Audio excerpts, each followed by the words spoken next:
नमस्ते, म पारस खड्का। नेपाल क्रिकेट संघको तर्फबाट हामी सम्पूर्ण हाम्रो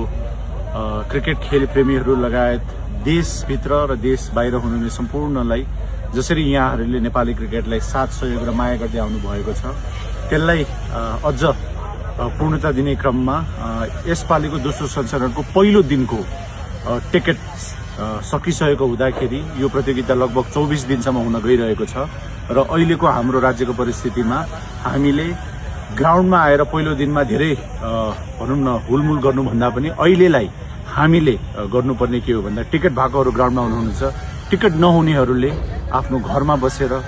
क्रिकेट हेरेर र नेपाली क्रिकेटलाई साथ सहयोग गरिदिनुहुन्छ भन्नेमा हामी सम्पूर्णमा हाम्रो तर्फबाट विनम्र र हार्दिक अनुरोध गर्न चाहन्छौँ। यो प्रतियोगिता एउटा विश्वस्तरमा संसारले हेर्ने भएको हुँदाखेरि कुनै पनि खालको घुसपेट र कुनै पनि खालको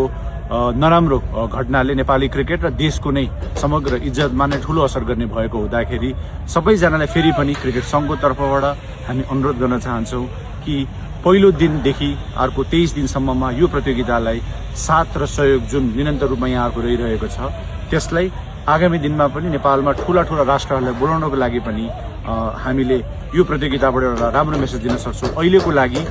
यो पहिलो दिन महत्त्वपूर्ण छ। विनम्र अनुरोध गरे टिकट भएकोहरू ग्राउन्डमा आइदिनु होला, टिकट नभएकोहरू